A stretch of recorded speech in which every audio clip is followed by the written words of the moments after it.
দাস, জাকের আলী আনিক, মোহাম্মদ শামীম হোসেন, মোহাম্মদ রিশাদ হোসেন, মোহাম্মদ তানভীর ইসলাম, মোহাম্মদ মুস্তাফিজুর রহমান, তানজিম হাসান সাকিব, তাসকিন আহমেদ, নাহিদ রানা এবং হাসান মাহমুদ, এই 16 জনের স্কোয়াড।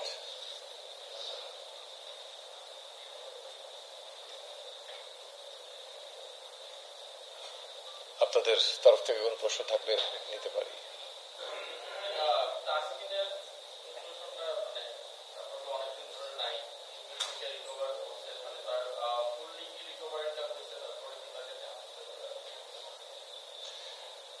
দেখেন, তাকে আপনারা দেখছেন যে তিনি অনুশীলনে ফেরত এসছেন এবং দল নির্বাচনের আগে আমরা একটা ফিডব্যাক নিয়ে থাকি ফিজিও প্লাস স্ট্রেংথ অ্যান্ড ট্রেনারের কাছ থেকে, এবং একটা লোড ম্যানেজমেন্টের একটা হিসাব আছে। সেই হিসাব করে আমরা যখন মনে করি যে কেউ খেলতে পারবে, তখন সে ব্যাপারটা নিয়ে আরো বিশদ আলোচনা হয় টিম ম্যানেজমেন্ট, ক্যাপ্টেন সবার সঙ্গে, এবং সেই আলোকে আমরা মনে করছি যে তিনি একদিনের ক্রিকেট এবং টি-20 ফরম্যাট এই দুটোতেই তিনি অ্যাভেলেবেল থাকবেন। হয়তো রেস্ট্রিকশন থাকতে পারে, সব ম্যাচের জন্য হয়তো না।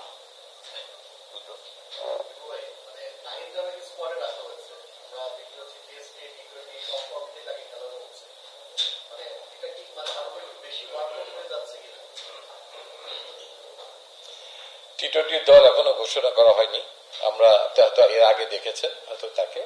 তবে আমার মনে হয় যে লোড ম্যানেজমেন্টের কথাটা সবসময় মাথায় রাখা হয়, তিনি অত্যন্ত একটু গুরুত্বপূর্ণ প্লেয়ার। তো আমরা আমাদের দলে যে 5 জন পেস বোলার রেখেছি একদিনের দলটাতে, এটা একটা অন্যতম কারণ যে মুস্তাফিজও ইঞ্জুরি থেকে ফেরত এসছেন, তার ফ্র্যাকচার হয়েছিল, তাসকিন আহমেদ এসছেন, নাহিদ রানারও ওয়ার্কলোড ম্যানেজমেন্ট আছে।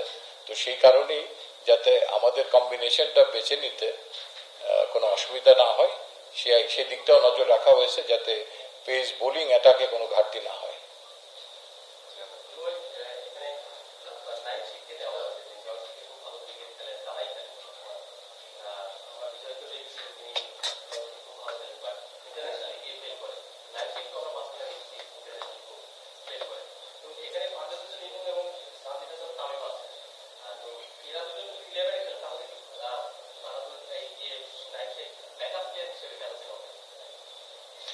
দেখেন, দল নির্বাচনের আগে আপনি কখনোই এই মুহূর্তে আমরা নির্বাচকরা একটা বেস্ট পসিবল কম্বিনেশনের কথা ভাবি, সেইটা ভাবার সময় ওপেনিং জায়গাটা সবসময় একটা স্পেশালাইজ জায়গা, যেখানে কোনো একজন ওপেনারের কোনো ঘাটতি হলে, স্পেশালি একদিনের ক্রিকেট যেখানে অ্যাগ্রেশন আছে, তখন ন্যাচারালি আমাদের আরেকজন বিকল্প ওপেনারের কথা চিন্তা করা হয়। ইউজুয়ালি মোস্ট অফ দ্য টোরে 3টা ওপেনার সাধারণত থাকে।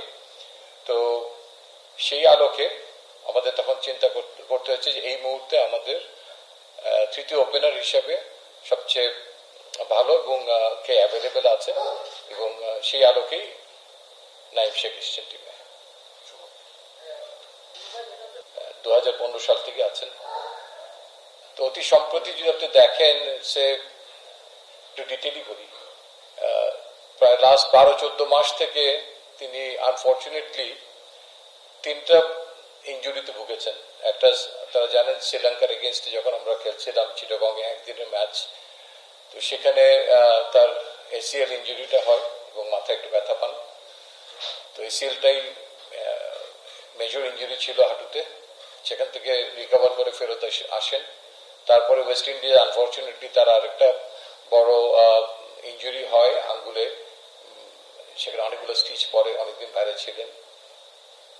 এবং অতি সম্প্রতি আমরা ইউই এবং পাকিস্তান সফরের জন্য তাকে দলে বিবেচনায় আনি।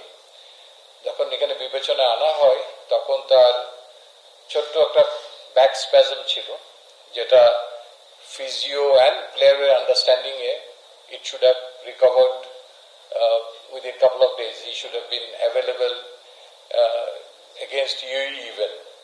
But unfortunately এই অকেশনে দেখা যায় যে পরিকল্পনা মোতাবেক ইঞ্জুরিটা থেকে রিকভারিটা সেভাবে রেসপন্ড করেনি, বডি রেসপন্ড করেনি।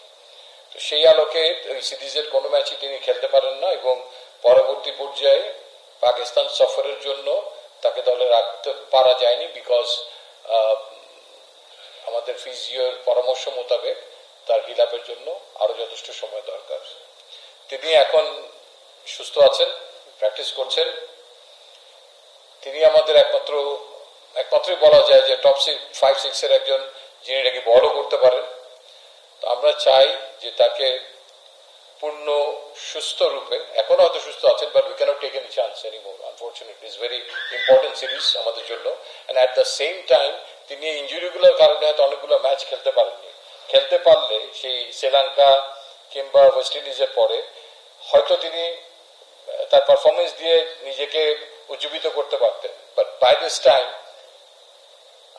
ওই পজিশনে কিন্তু অনেকে ভালো খেলছে।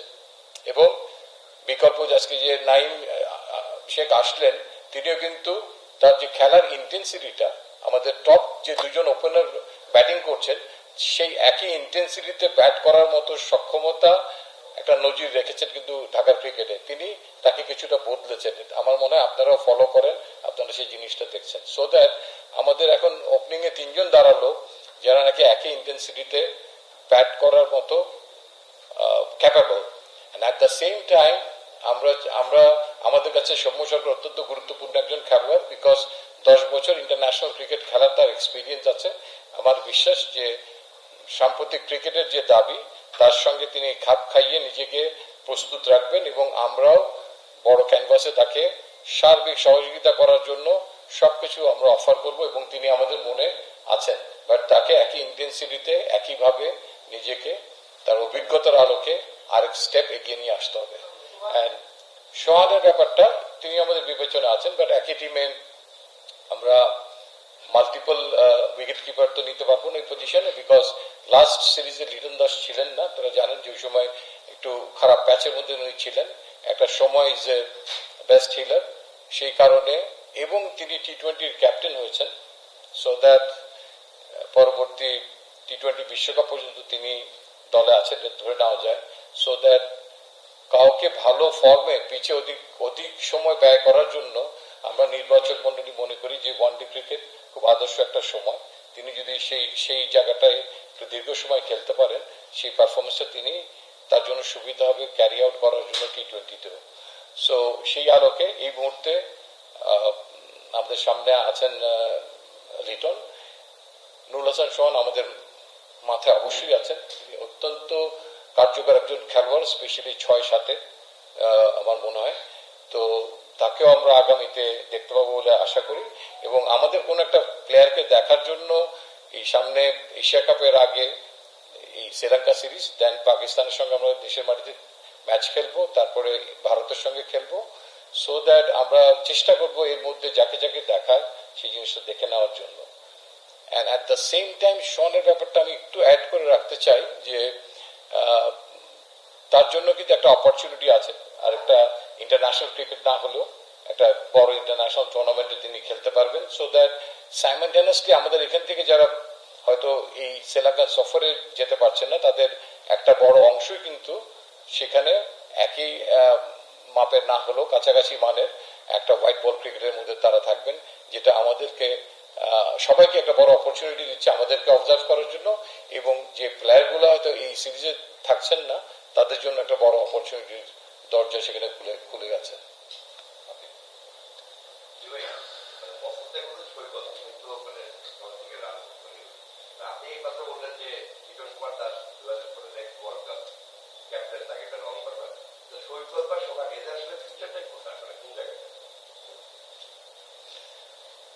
আমি বলতে পারি যে সোহানের যদি ফিঙ্গার ইঞ্জুরি না হতো, আমার ধারণা যে তিনি প্রায় 1 বছর কিন্তু এই ফিঙ্গার ইঞ্জুরির কারণেই ট্রিটমেন্টের মধ্যে ছিলেন, তাহলে তিনি আরো অনেক শক্ত অবস্থানে পৌঁছে যেতে পারতেন।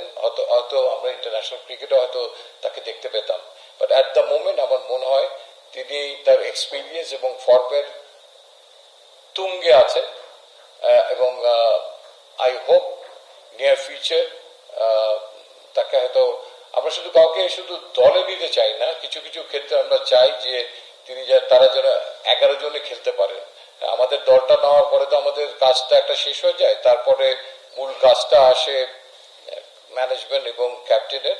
তো আমরা সেখানে আরো আমাদের আলোচনার পরিধিটা আরেকটু গভীরে নিয়ে যেতে চাই ভবিষ্যতে, যাতে আমরা এশিয়া কাপের আগে একটা মোটামুটি কাছাকাছি লক্ষ্যে পৌঁছতে পারি। তারপরে আমাদের খুব বেশি একটা ম্যাচ থাকবে না, হয়তো বিপিএল থাকবে কিংবা আমাদের এনসিএল টি20 থাকবে। তো তার আগেই মোটামুটি আমরা একটা দলটা গোছানোর জন্য আমাদের সামনে যে হোয়াইট বলের যে ক্রিকেটগুলো আছে, স্পেশালি টি20, সেগুলোতে একটু গুছিয়ে নিতে চাই। আর মোসাদ্দেকের ব্যাপারটা, তিনি আমাদের সঙ্গে আছেন। আপনি জানেন যে গত বছর আগস্টেও তিনি দলের সঙ্গে ছিলেন পাকিস্তানে, এই টিমের সঙ্গে আমরা তাকে রেখেছি। নিয়মিত হয়তো প্র্যাকটিস কিছুটা লাস্ট ইয়ার মিস করেছেন, বাট এই বছর তিনি যথেষ্ট অ্যাক্টিভলি পার্টিসিপেট করছেন এবং আমাদের বড় ক্যানভাসে তিনি আছেন। Maybe not in a front line, but he will be always ready and he will get some opportunity so that যখন দরকার হয় তখন যেন মানে তিনি কার্যকর ভূমিকা রাখতে পারেন। যে ডোমেস্টিকে যারা খেলে তাদের সঙ্গে ইন্টারন্যাশনাল ক্রিকেটে গেলে ফিটনেস নিয়ে একটা বড় সমস্যা হয়। তো সেই জায়গাগুলোতে যেন সেই সময় কোনো ঘাটতি না থাকে, তার জন্য তাকে প্রস্তুত রাখা। এবং আমাদের লক্ষ্য থাকবে যদি সম্ভব হয় কিছু ম্যাচ খেলানো, কারণ কোনো একটা খেলোয়াড়কে অল অফ এ সাডেন নিয়ে গিয়ে মাঠে খেলিয়ে দেওয়াটা আমার মনে হয় যে অনেক সময় তার প্রতি প্রপার জাস্টিস হয় না। তো আমাদের সামনে কিছু গুরুত্বপূর্ণ খেলা আছে ডারউইনে, তারা জানেন, সেখানেও কিছু কম্পিটিটিভ ক্রিকেট হবে। তো আমাদের জন্য কিছু কিছু অপশনস আছে। তো কারণ ইনজুরির পরিমাণ যে হারে বাড়ছে, প্রতিটা জায়গাতেই লাইক টু লাইক কিছু খেলোয়াড়কে আমরা রাখবো এবং ভবিষ্যতে তারা সবাই প্রস্তুত থাকবে ইনশাল্লাহ।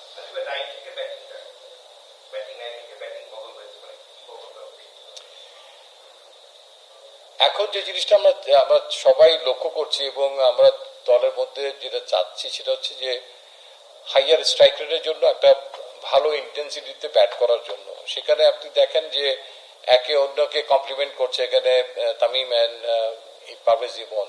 তো তার পাশাপাশি ইন্টারন্যাশনাল ক্রিকেটে এখন হয়তো খেলতে পারেননি নাইম, কিন্তু ডোমেস্টিক ক্রিকেটে এটা কিন্তু খুব পরিষ্কার যে তাকে জানানো হয়েছিল।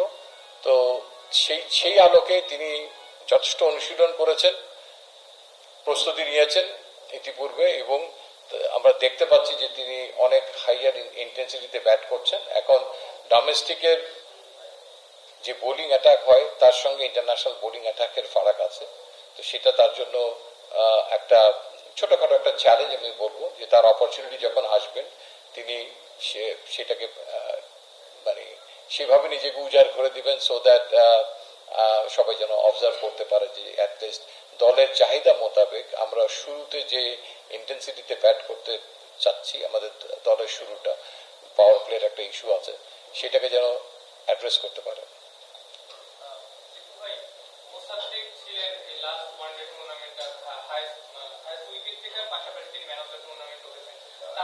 আপনার কথা শুনে যেটা মনে হচ্ছে এজ আ ব্যাকআপ আপনারা তাকে তৈরি করছেন।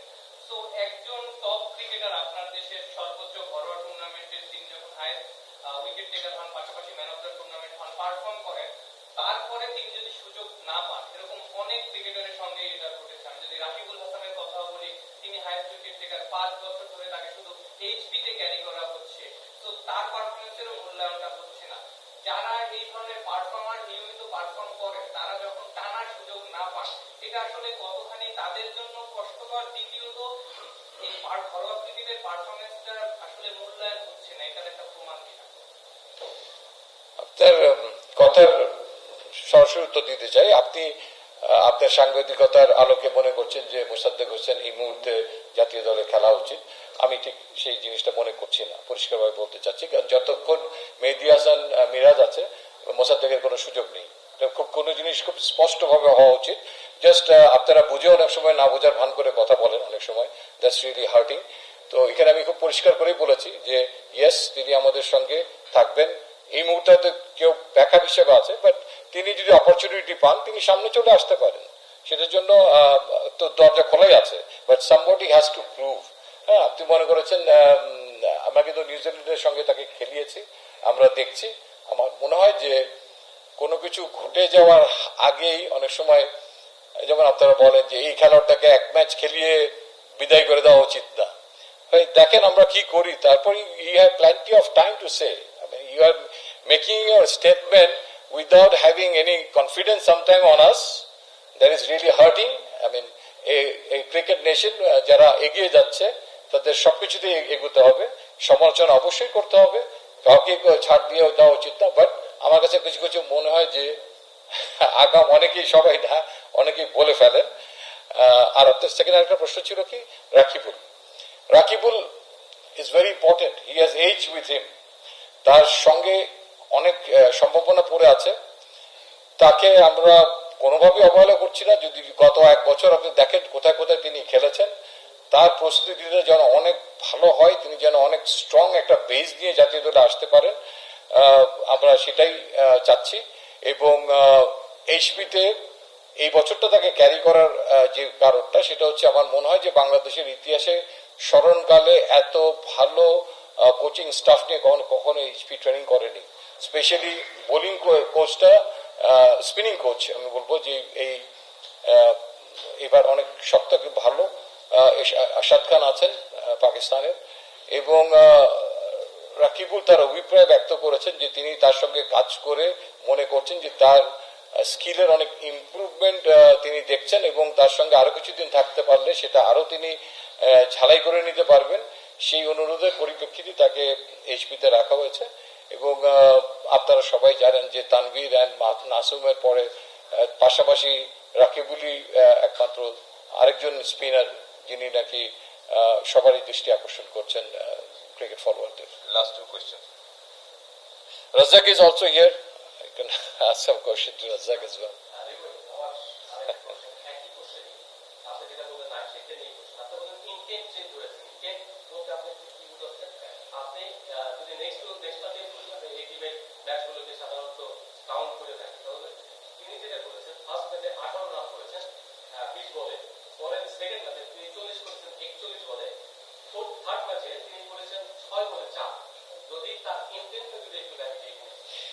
সবসময় না মানে স্ট্যাট বেস জিনিসগুলোর দিকে আমরা অনেক সময় বেশি একটু ফোকাস হয়ে যাচ্ছে, স্ট্যাটটা দেখা দরকার, কোনো সন্দেহই নেই। বাট তিনি যে তার ব্যাটিং এর প্যাটার্নটা বদলেছেন, আমার মনে হয় যে খেলাগুলো সব টেলিকাস্ট করা হয়েছে, ডোমেস্টিক ক্রিকেটের খেলাও এবং নিউজিল্যান্ডের সঙ্গে যদি বললেন সেটাও। তো অ্যাকচুয়ালি কেউ যদি লাস্ট করতে না পারে ইনিংসটা, তাহলে অনেক সময় কিন্তু বোঝাটা মুশকিল। বাট এটা পরিষ্কার নেটসে এবং অন্যান্য জায়গার খেলা দেখে যে তিনি অত্যন্ত যোগ্য একজন দাবিদার আমাদের চোখে। আপনার চোখে ভিন্ন কিছু হতে পারে, এটা হইতেই পারে যে যে কেউ তার মতামত ব্যক্ত করতে পারে। তার পাশাপাশি আমাদের যে অপশন আছে সেই জায়গায় আমরা একটা জিনিস কিন্তু খুব পরিষ্কার বললাম যে আমাদের সিলেকশন ক্রাইটেরিয়া দুটো জিনিস। সম্যর ব্যাপারে আপনারা কথা বলেছেন যে we want as experience player he should bat with more intent, and secondly হচ্ছে যে আমরা কোনো ঝুঁকি নিতে চাইনি এই মুহূর্তে, যে তিনি একটা ইনজুরি থেকে তার রিকভারির process was very slow. So আরেকটা টুর্নামেন্টে সেই জন্য তাকে আরেকটা অন্যতম কারণ বিবেচনায় রাখা হয়নি। সো তারপরে আমার কাছে মনে হয় যে আমাদের কাছে মনে হয়েছে যে এখানে নাইম শেখই অত্যন্ত ডিজার্ভিং ক্যান্ডিডেট, এবং তার ব্যাটিং এর কি পরিবর্তন হয়েছে সেগুলো আমরা বলার চেষ্টা করেছি। এবং নাইমের পরে হয়তো বিবেচনা যদি আপনাদের কারোর চোখে কিছু থাকতেই পারে, তো সেক্ষেত্রে আমরা আমাদের বিবেচনায় যে ওই পজিশনটার জন্য নাইম শেখকেই সবচেয়ে উপযুক্ত মনে করছি এই মুহূর্তে। বাট ডেফিনেটলি যখন আমরা দেখব যে ধারাবাহিকভাবে মাঠে ভালোভাবে আবার বিচরণ করছেন সৌম্য শেখ, মাঠ ভালো সৌম্য সরকার, মাফ করবেন, সৌম্য সরকার, তো নিশ্চয়ই যেগুলো আমি বললাম যে 2027কে লক্ষ্য রেখে তিনি কিন্তু আমাদের মনে আছেন, আমাদের লিস্টে আছেন। তো কাজেই এখানে অন্য কোনো কিছু চিন্তার অবকাশ নাই। বাট প্রত্যেককে ডিজার্ভিং ক্যান্ডিডেট হিসাবে আসতে হবে। আর কে কত বছর ধরে খেলছেন, কি করেছেন আগে, তার থেকে এখন কি করতে পারেন, কি সক্ষমতা রাখেন, cricket is changing A lot. So that সেই অনুযায়ী প্রত্যেককে নিবেদনটা সবারই বাড়াতে হবে। মাঠে ফিল্ডিং করতে হবে 120 বল কিংবা একদিনের ম্যাচে 300 বল। সেই জায়গায় আপনি দেখেন যে মুশফিকুর রহিমের কথাই বলি, লাস্ট টেস্ট ম্যাচে তার রান আউটটা, this kind of brilliant throw, brilliant agility is very much needed for everyone. আমি আমি আমি জেনারেল বলতেছি না, প্রত্যেকের জন্য আমি বলতেছি যে ফিল্ডিং একটা ইম্পর্টেন্ট পার্ট হয়ে যাচ্ছে। ভবিষ্যতে কার দলে বাদ পড়ে যাওয়ার কোনো কারণ অনেক সময় ফিল্ডিংও হয়ে যেতে পারে, তাকে কিছু নাম্বার তাকে পিছিয়ে দিতে পারে। সো দ্যাট আমার মনে হয় যে সেই জন্য ফিল্ডিং কোচ কত ইম্পর্টেন্ট। আপনারা ফিল্ডিং কোচ না থাকলে বলেন যে দলের সঙ্গে কেন ফিল্ডিং কোচ নেই। সো দ্যাট প্রত্যেকটা জিনিসই ইম্পর্টেন্ট, বোলিং ব্যাটিং এর পাশাপাশি ফিল্ডিং। সো আই থিঙ্ক অনেক বেশি কথা বলে ফেললাম বোধ হয়। হতাশাজনক, মানে একটা প্লেয়ারকে আমরা যাকেই নেই অনেস্টলি নেওয়া হয় এবং টিমের সুবিধা হবে সেটা চিন্তা করেই নেওয়া হয়। তো এবং এটাও খুবই স্বাভাবিক নিয়ম কিন্তু, যে সবাই ভালো খেলবে না সব জায়গাতে। তো হয়তো বিজয়ের ওরকম একটা মিস হয়েছে আর কি। এবং এর মানে কিন্তু এটা হতে পারে না যে যারা ডোমেস্টিকে পারফর্ম করছে যে তাদেরকে আমরা দেখতে পারবো না বা নিতে পারবো না। যে বিজয় মিস করেছে তাহলে হয়তো আর কেউ করবে না, তাহলে আমরা কি দেখে নিব আসলে, কোন বেসিসে টিম করা হবে। তো আমরা আমাদের ধারা অব্যাহত রাখবো ইনশাল্লাহ। যারা এবং ভাই বলছিলেন যে ডোমেস্টিকের পারফরমেন্সটা মূল্যায়ন করা হচ্ছে না, আমার কাছে প্রশ্ন আবার আছে যে তাহলে কার কার ক্ষেত্রে করা হচ্ছে না, কি কি ক্ষেত্রে।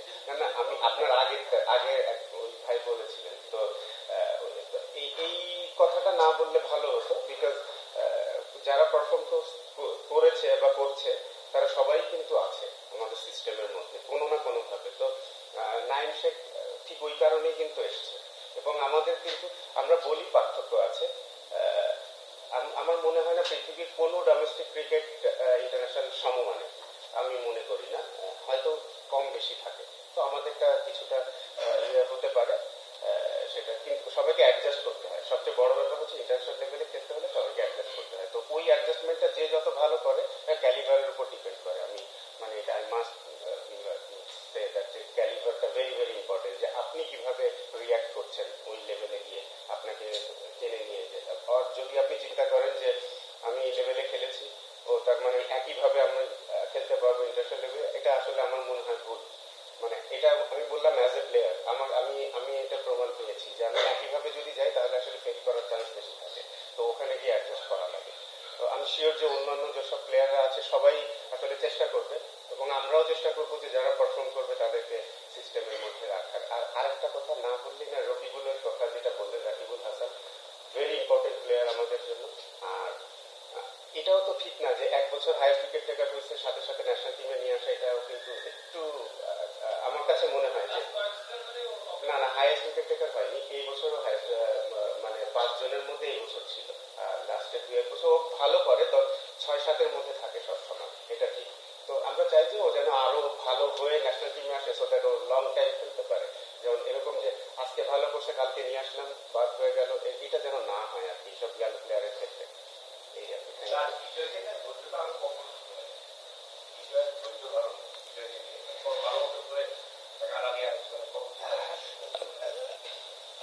যেটা আমি আতিফ, আমরা আসার পরে কিন্তু ওকে অনেকের অনেক রিপোর্ট আমি দেখি, কিন্তু ওকে নেওয়া হয়েছে গত বছরের আগস্ট মাসে। পাকিস্তান এই টিমের সঙ্গে ছিল। বিজয়কে আমরা জিম্বাবুয়ের সঙ্গে টেস্ট ম্যাচে খেলিয়েছি। তারপরে কিন্তু তিনি নিউজিল্যান্ড এ দলের সঙ্গে ওয়ানডে খেলেছেন এবং লঙ্গার ভার্সনে খেলেছেন। এটা অনেকে রিপোর্টিং আমি দেখেছি মিস করে গেছেন, বলেছেন যে দুটো টেস্টের কথা হয়তো বলেছেন, বাট ওই ম্যাচগুলো অনেক গুরুত্বপূর্ণ ছিল। সো দ্যাট সিস্টেমের মধ্যে স্টিল রাখবো Bijoy if is fail, but even will keep him into the system. এবং জাকির জয় সবাই সিস্টেমের মধ্যে থাকবে। এবং আমাদের যারা কোচ আছেন টাইগার্সে তাদের এবং ন্যাশনাল টিমে তাদের সবার কাজ থাকবে যে এটা failure is a part of cricket, but সেখান থেকে সাহায্য করার জন্য চেষ্টা করা যে কিভাবে তারা সাকসেসফুল হতে পারেন। এবং সেখানে প্লেয়ারদেরও নিবেদন থাকতে হবে যে তিনি হচ্ছে মুখ্য মানুষ যে নাকি তার ভুল ত্রুটিগুলো শুধরাতে পারেন। সো দ্যাট এক্সপিরিয়েন্সটাকে কেনা যায় না। সো দ্যাট যারা এক্সপিরিয়েন্স হয়েছেন ইন্টারন্যাশনাল ক্রিকেটে তাদের একদম ঋষপথ থেকে মানে বাদ দিয়ে দেওয়ার মধ্যে আমরা নিই। আমরা চাইবো যে আমাদের যে প্র্যাকটিসের ফ্যাসিলিটিস আছে সেখানে তারা সবাই থাকবেন। রাকিব হচ্ছে 22-এও হাইস্ট উইকেট টেকার ছিল, 4 সিজনে 2বার হাইস্ট উইকেট টেকার নাকি করছে। যেটা হচ্ছে আপনারা দুজন নির্বাচন Do you think good for take a place in the national team? আমি যদি সিলেক্টর হতাম, যেহেতু তিনি কন্টিনিউয়াসলি 3 ফরম্যাটে ভালো করছেন এবং আমি 3 ফরম্যাটের খেলাই মাঠে থেকে দেখেছি, আমি জানি সিলেক্টররা প্রিমিয়ার লিগটা খুব বেশি দেখেনি, আমি দেখেছি, তো আমার কাছে মনে হয়েছে তিনি হয়তো কেন মনে হলো দেখেনি? টিভিতে তো খেলা দেখাচ্ছে, দেখেনি কেন? মাঠে দেখা হয়তো টিভিতে বিদেশ দেখা মানে কি পার্থক্য আছে? মাঠে দেখলে আপনি হয়তো অনেক জায়গাটা বুঝতে পারেন যে ও কোন ফিল্ড প্লেসিংটা করেছেন, কি কি প্ল্যানটা নিয়েছেন, কোন ব্যাটসম্যানের এগেইনস্টে কি প্ল্যানটা নিয়েছেন। অনেক সময় বাতাসের একটা ব্যাপার থাকে মাঠে থাকলে, এটা বোঝা যায়, যেটা হয়তো টিভিতে ওরকম বোঝা যায় না। তো আমার কাছে এই কারণে মনে হয়েছে যে এক্স্যাক্টলি লিপু ভাই কিন্তু এটা মেনশন করছে যে আপনাদের কাছে একরকম মনে হতে পারে, আমাদের কাছে যেটা মনে হয়েছে আমরা এক্সপ্লেইন করেছি। আর আপনি ওই যে বলবেন যে আপনি যদি সিলেক্টর হতেন, ডেফিনেটলি আপনি বলে হয়তো আপনি নিতেন, আমরা হয়েছি, আমরা আরো টাইম নিয়ে নিতে চাচ্ছি। We are improving his batting as well, হ্যাঁ, তো একটু অপেক্ষা করলে দেখতে পাবেন যে আমাদের টিমে যে ঘাটতিটা আছে, টেইলে গিয়ে একটা ব্যাটিং সংকট আছে, সেই দিকটাও আমরা যথেষ্ট নজর দিচ্ছি। আমরা দেখেন, আপনাদের কাছ থেকে প্রশ্ন আসেনি, এর আগে হয়তো একদিনের ক্রিকেটে নাসুম ছিল, এই সিরিজে কিন্তু নাসুম নাই, এখন পর্যন্ত আপনারা এটা মানে হয়তো খেয়াল করেননি। সো আমরা উই আর স্ট্রাগলিং, বাট আমরা এই তানভীর এবং নাসুমকে ঘুরিয়ে ফিরিয়ে কিন্তু খেলাচ্ছি, but at the same time আমরা রকিবুলকে চাচ্ছি অনেক শক্তভাবে সে যেন জাতীয় দলে আসে, হ্যাঁ, সেই জন্য হয়তো একটু সময় নিচ্ছি, যেন মানে ফার্স্ট ইন ফার্স্ট আউটের মতো ব্যাপারটা না ঘটে, ঠিক আছে? কারণ আমাদের এরপরে কিন্তু ঠিক স্বীকৃত এবং ওই মানের এখন আমরা তেমন ভাবে আমাদের চোখে পড়ছে না। সো আমাদের যে কটা খেলোয়াড় আছে, স্পিনার আছে, আমাদেরকে খুব সতর্কতার সঙ্গে সেদিকে লক্ষ্য রাখতে হচ্ছে এবং নজর রাখতে হচ্ছে, এবং যেটা ইয়াং সিলেক্টররা করছেন যে ভবিষ্যতের জন্য আমরা জানি আন্ডার 19 আমাদের খেলোয়াড় আছেন, বাট তাদের তো সময় দিতে হবে। So that's it.